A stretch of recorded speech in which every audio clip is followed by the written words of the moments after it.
Allah akan memberikan pahala atas keberadaan kita di dalam masjid ini.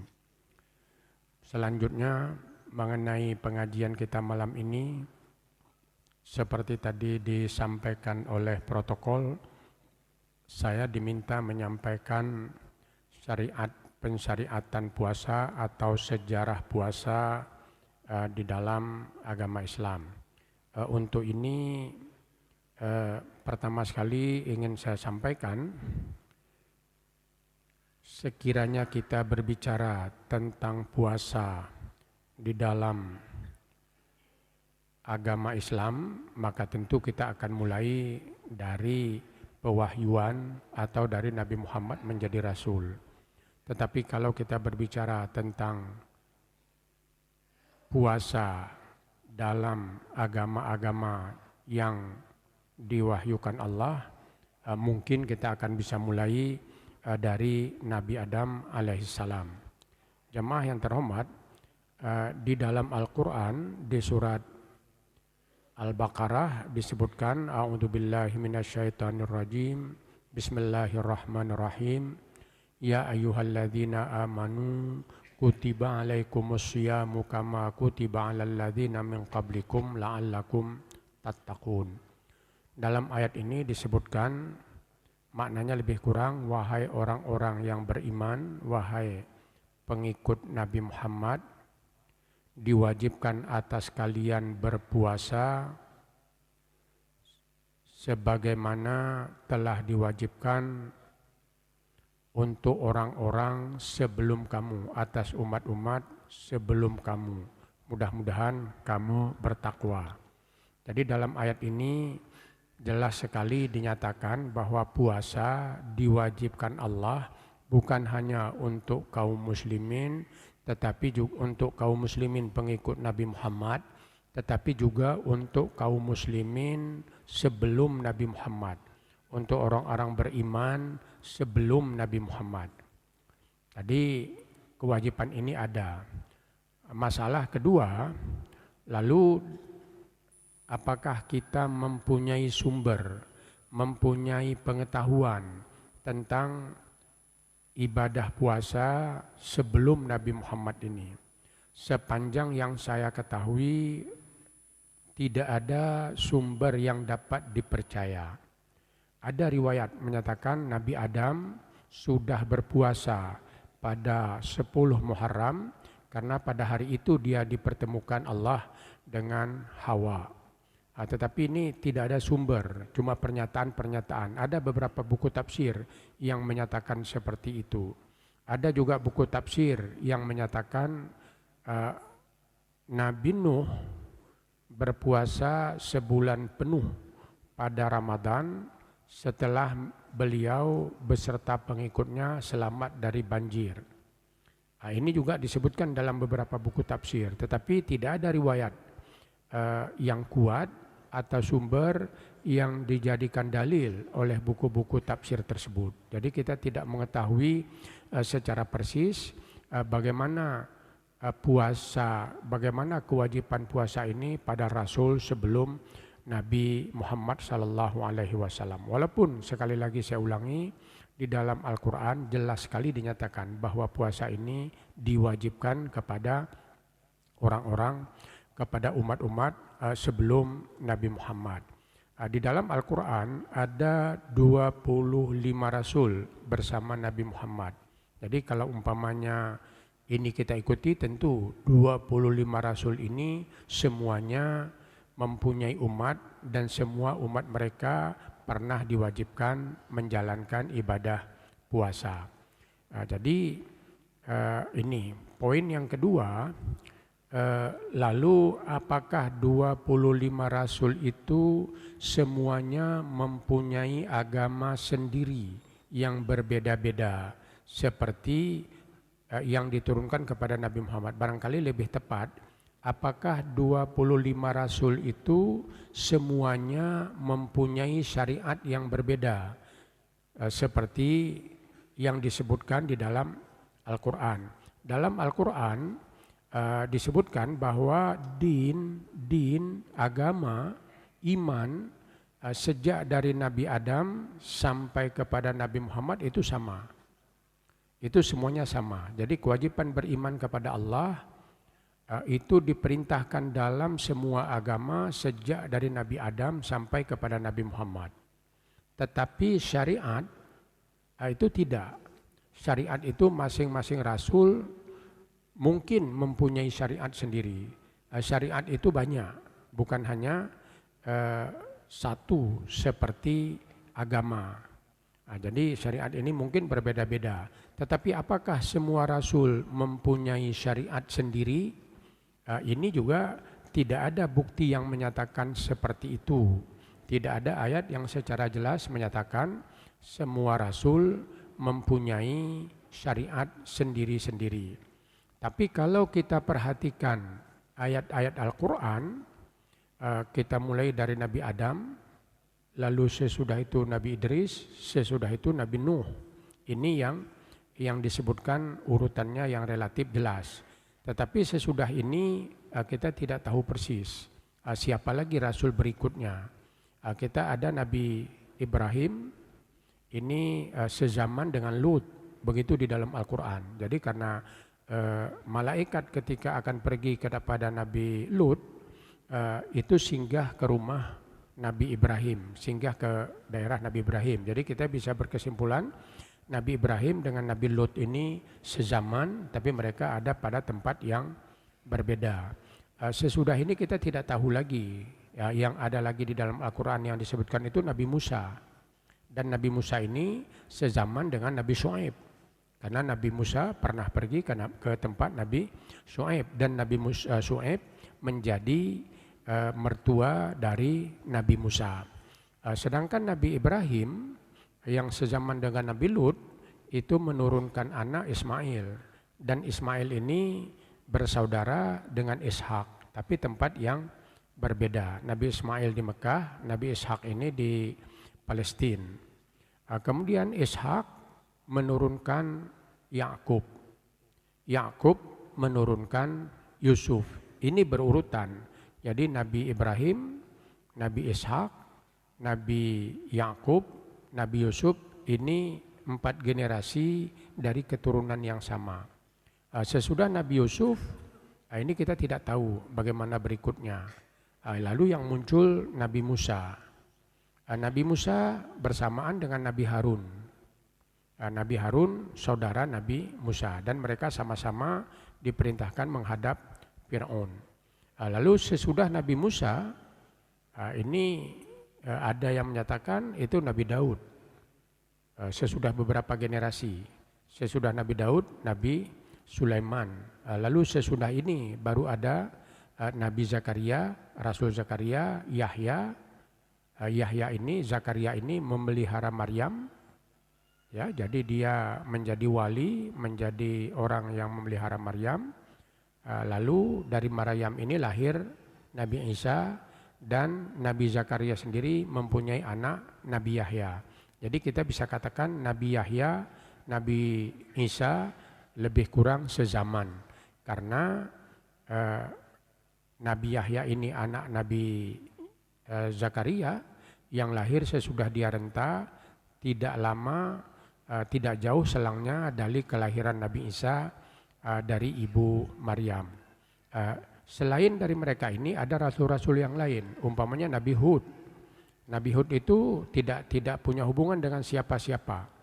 Kita tidak tahu apakah dia ini sebelum Nabi Musa atau sesudah Nabi Musa, bersamaan dengan Nabi Ibrahim atau sebelum Nabi Ibrahim atau bagaimana, ini tidak diketahui. Nabi Hud disebutkan beberapa kali di dalam Al-Quran. Kemudian ada lagi Nabi Saleh. Ini juga disebutkan di dalam Al-Quran. Dan ada kaumnya, ada mukjizatnya. Nabi Hud mempunyai mukjizat, Nabi Saleh juga mempunyai mukjizat. Tetapi ada beberapa nama lagi yang disebutkan di dalam Al-Quran yang sama sekali tidak kita ketahui selain dari namanya saja. Jadi umpamanya Nabi Ilyas, kita tidak tahu bagaimana dia. Itu hanya ada namanya saja.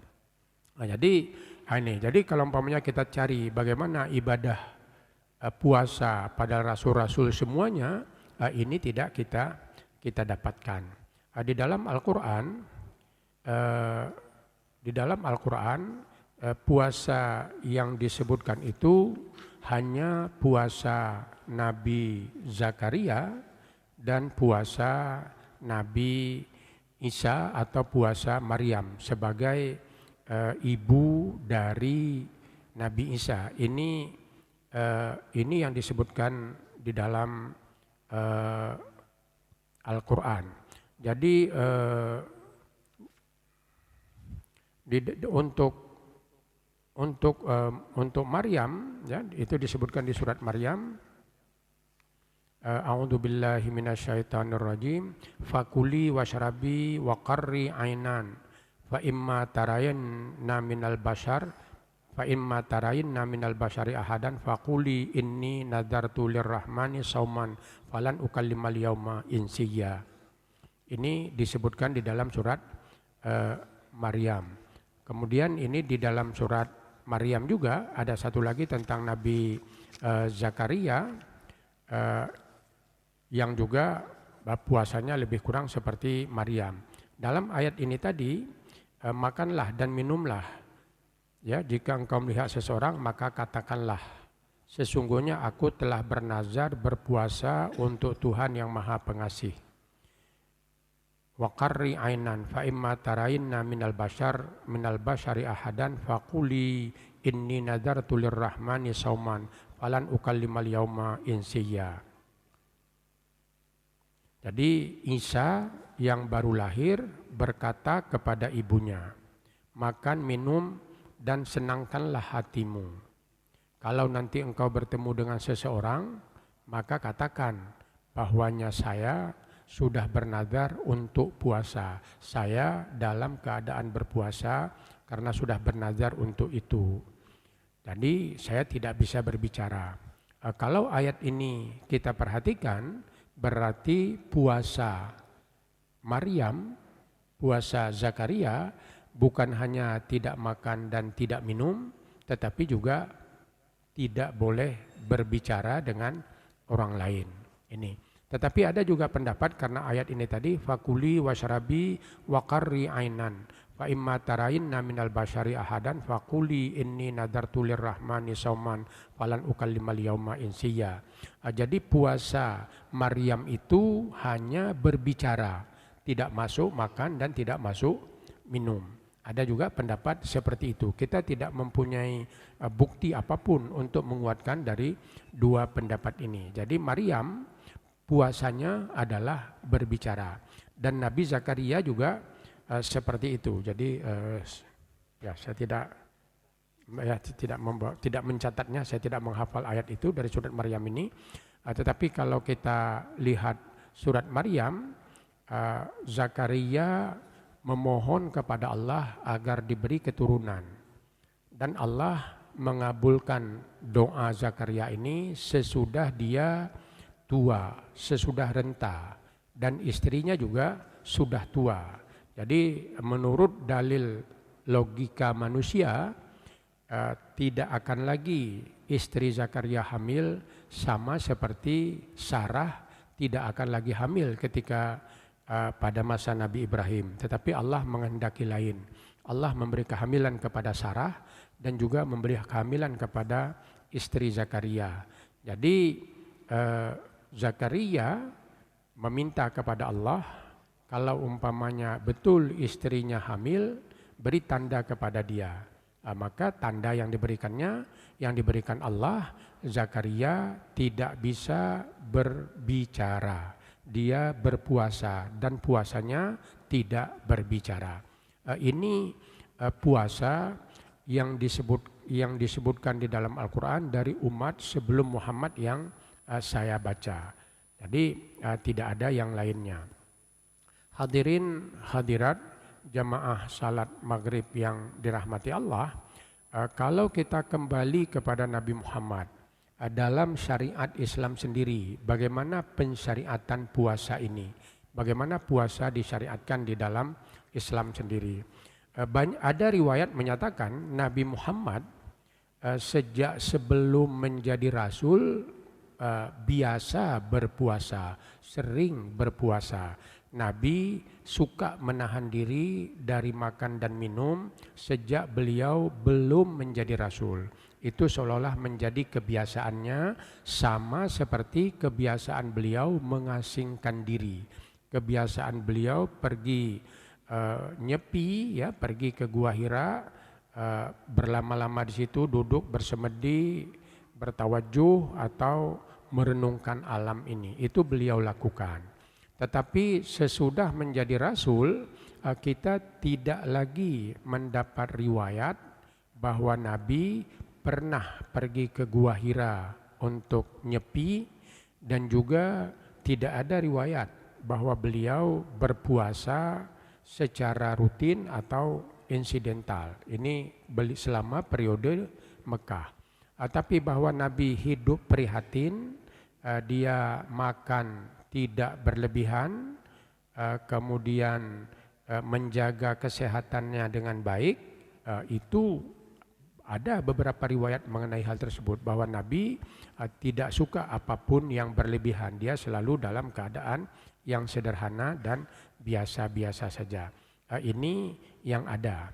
Lalu Nabi hijrah ke Madinah.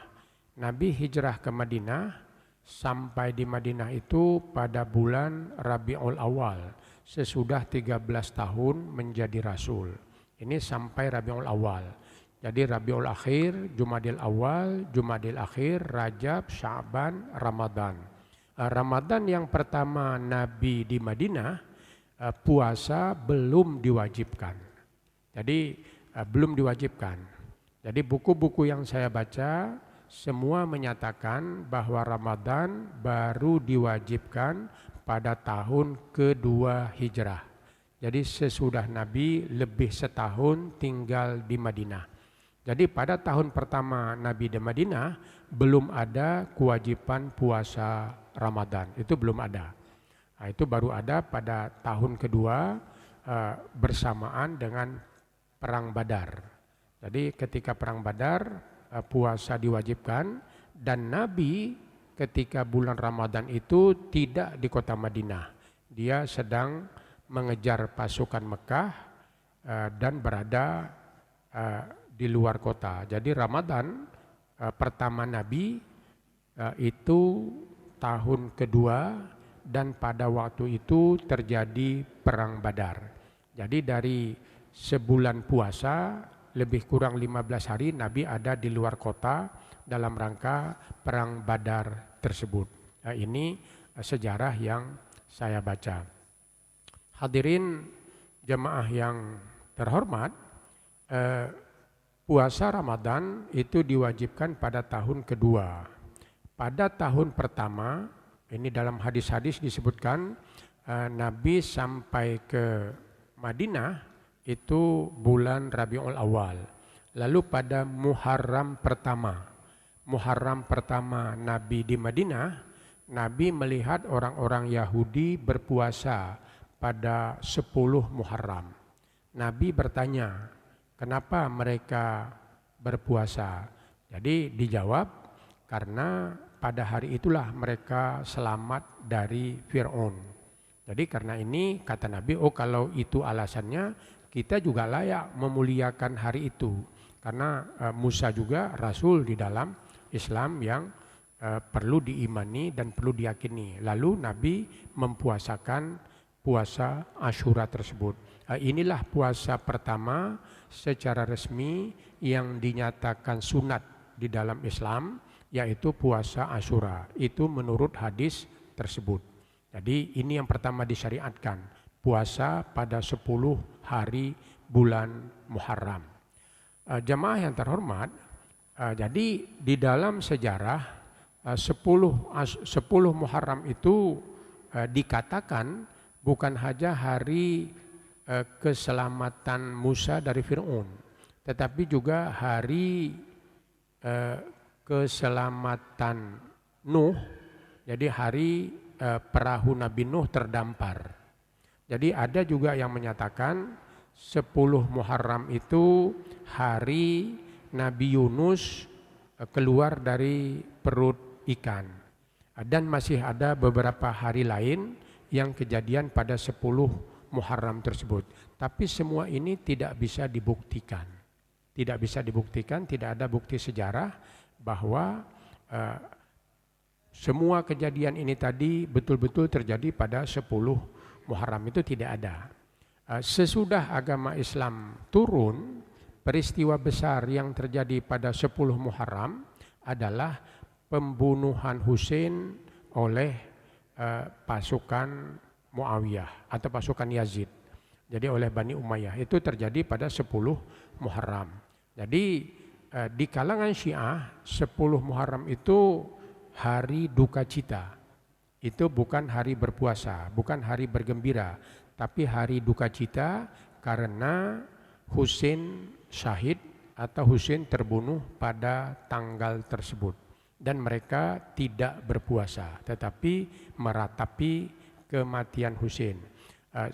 Sebagian, tidak semua, sebagian orang-orang Syiah, pengikut Syiah ekstrim menganggap puasa Asyura atau puasa 10 Muharram sengaja dipopulerkan oleh Bani Umayyah untuk menutupi pembantaian atau pembunuhan Husain tersebut. Jadi ini ada di dalam sejarah. Jadi mereka menganggap tidak ada puasa Asyura itu. Hadis tentang puasa Asyura itu tidak memenuhi syarat untuk diamalkan. Tapi hadis itu dipopulerkan, hadis itu dikembangkan oleh Bani Umayyah untuk menutupi agar orang lupa bahwa Husain dibunuh atau dibunuh lah ya, atau disiksa itu pada 10 Muharram. Hadirin jamaah yang terhormat, kalau saya bisa menyimpang, memang pembunuhan Husain cucu Nabi oleh pasukan Bani Umayyah itu sangat kejam. Ya, catatan sejarah menyatakan seperti itu. Bukan hanya versi Syiah, tetapi versi Sunni pun menyatakan seperti itu. Bahkan bukan hanya kejam, kita bisa berkata kata apa yang paling buruk mengenai kekejaman ini. Umpamanya kita bisa sebut keji, itu juga boleh. Memang pembunuhan itu sangat keji.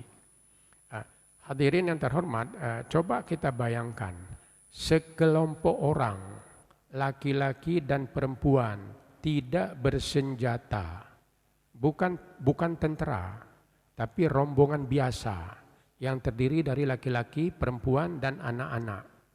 Lalu mereka ini dikepung oleh tentara bersenjata.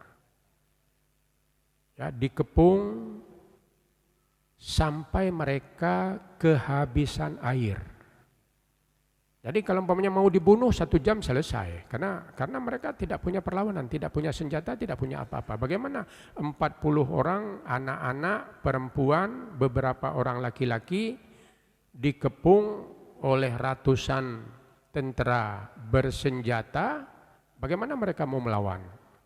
Tidak bisa melawan sama sekali. Tetapi sesudah dikepung, dibiarkan kehausan sampai mereka tidak bisa apa-apa lagi.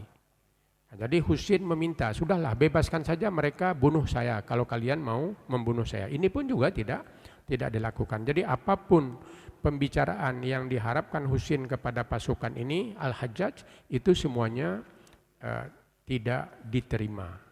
Lalu Husain dibunuh, kepalanya dipenggal, dibawa ke Damaskus sebagai bukti bahwa Husain betul-betul sudah mati.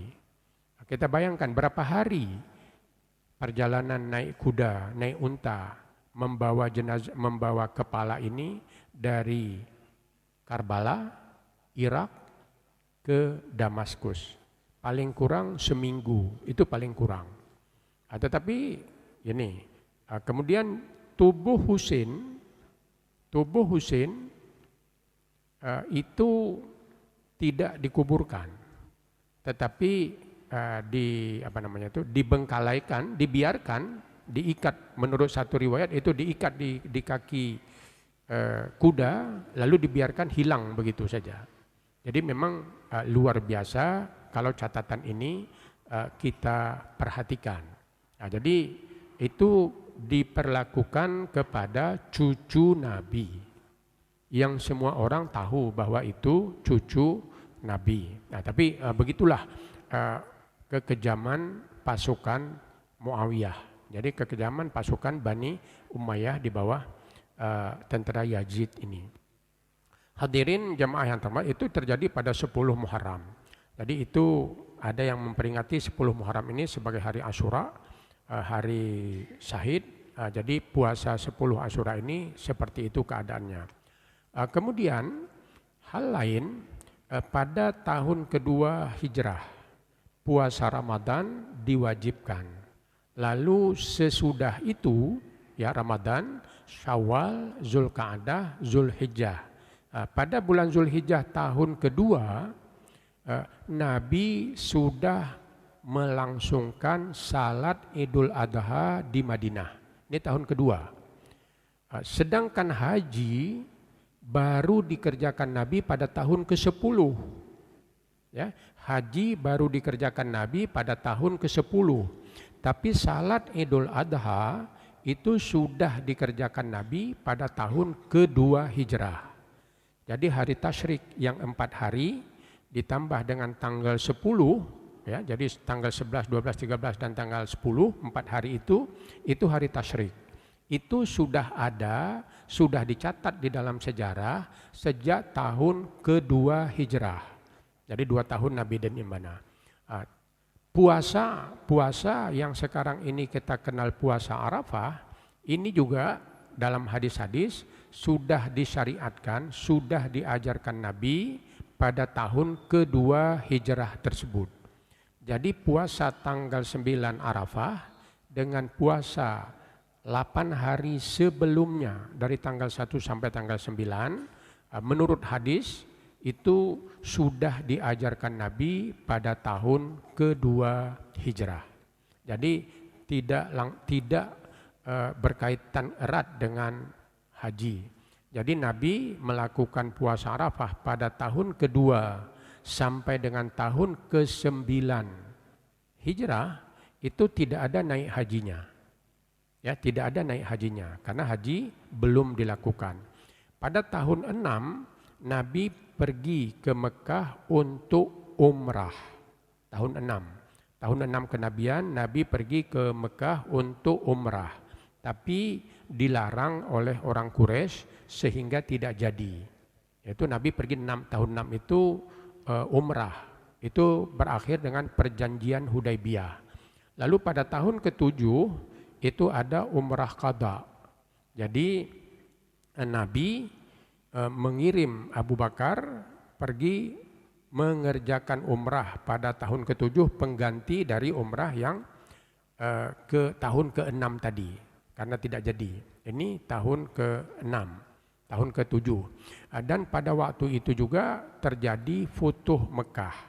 Jadi Mekah itu dibebaskan, kekuasaan Quraisy berakhir. Pada tahun pada tahun ke-8 Abu Bakar pergi menunaikan haji. Pada tahun ke-8 Hijrah. Abu Bakar pergi menunaikan haji, tapi Nabi tidak ikut. Jadi kita tidak tahu bagaimana haji Abu Bakar pada tahun ke-8 tersebut. Nabi menunaikan haji pada tahun 9 Hijrah, maaf kalau tadi saya sebut pada 10, Nabi menunaikan haji pada tahun 9 Hijrah. Pada tahun 10, jadi Nabi menunaikan haji itu bulan Zulhijjah, lalu Muharram, Safar, Rabiul Awal, tahun 10 itu Nabi wafat.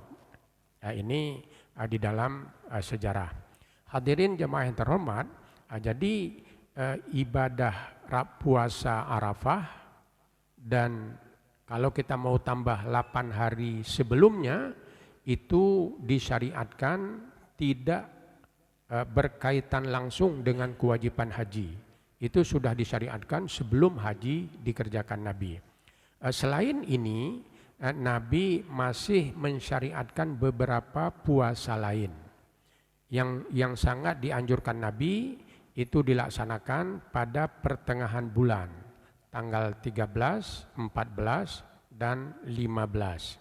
Selain ini juga Nabi mensyariatkan puasa sunat hari Senin dan hari Kamis. Itu disyariatkan Nabi. Tetapi kapan puasa sunat ini disyariatkan mulai, itu tidak ada catatannya. Saya tidak mengetahui kapan puasa Senin Kamis itu disyariatkan dan kapan puasa 13, 14, 15 ini disyariatkan. Saya tidak menemukan catatan waktu mulai disyariatkan. Tetapi di dalam hadis ini disebutkan bahwa puasa Nabi yang paling banyak dalam sebulan selain dari Ramadan itu di bulan Sya'ban. Itulah puasa Nabi paling banyak. Jadi kalau dihitung mulai dari Syawal sampai dengan Sya'ban, Nabi paling banyak puasa menurut hadis pada bulan Sya'ban.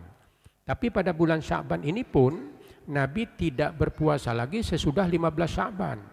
Jadi dari 15 Sya'ban, dari 16 sampai 30 atau sampai 29 itu Nabi tidak berpuasa.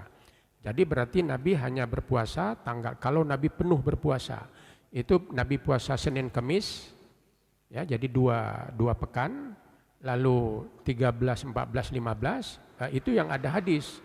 Sedangkan yang lainnya itu tidak ada. Lalu berarti Nabi, kalau dikatakan Nabi paling banyak puasa pada bulan Sya'ban, mungkin Nabi berpuasa pada hari-hari lain.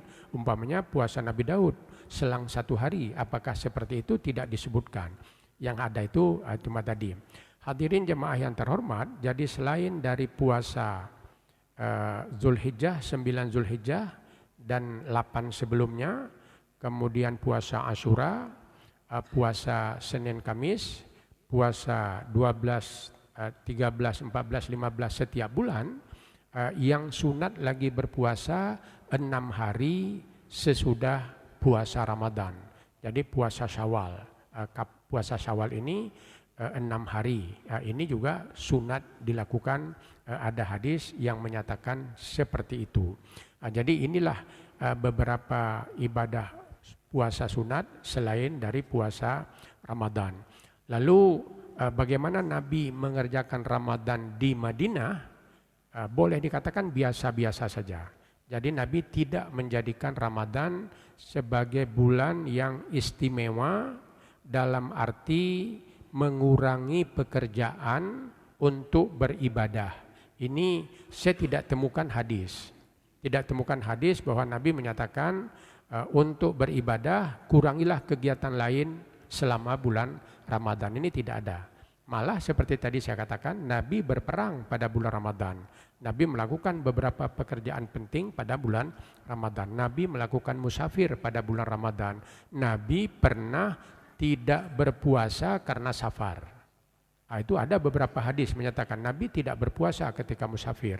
Jadi kalau umpamanya kita menganggap orang tidak mau berpuasa, orang berbuka pada safar, orang memilih tidak berpuasa pada bulan Ramadan, tidak boleh kita katakan bahwa itu kurang bagus. Kita melarang orang musafir berbuka, itu bukan perbuatan yang baik. Karena Nabi menyatakan dalam keadaan musafir, berbuka dan berpuasa itu sama kedudukannya, sama baiknya. Sama baiknya, tidak boleh dikatakan yang tidak berpuasa itu kurang iman, yang berpuasa itu lebih kuat imannya. Nabi tidak menyukai hal tersebut. Nabi menunjukkan kepada jamaah, kepada sahabat-sahabatnya, beliau tidak berpuasa ketika dalam perjalanan. Ini yang ada. Ibadah yang dikerjakan Nabi yang beda sekali dengan bulan-bulan lain hanyalah i'tikaf. Ini yang ada hadisnya. Sedangkan salat tarawih, ya, salat tarawih seperti yang kita kerjakan sekarang itu tidak dari Nabi. Itu dari Umar bin Khattab. Yang dari Nabi itu salat malam biasa seperti hari-hari yang lain. Itu yang dikerjakan Nabi. Berjamaah seperti yang kita kerjakan sekarang ini, itu mulainya kalau di dalam sejarah itu mulainya dari Umar bin Khattab. Kalau kita cari dalil bahwa Nabi ada hadis, itu jelas sekali ada. Tidak mungkin Umar bin Khattab mengerjakan tanpa dalil. Tetapi dari segi catatan sejarah, itu baru dimulai pada masa Umar, tidak pada masa Nabi. Hadirin hadirat jamaah salat maghrib dan isya yang dirahmati Allah, demikian yang saya sampaikan sedikit mengenai sejarah puasa ini. Mudah-mudahan ada manfaat bagi kita semua. Rabbana atina fid dunya hasanah wa fil akhirati hasanah wa qina adzabannar. Assalamualaikum warahmatullahi wabarakatuh.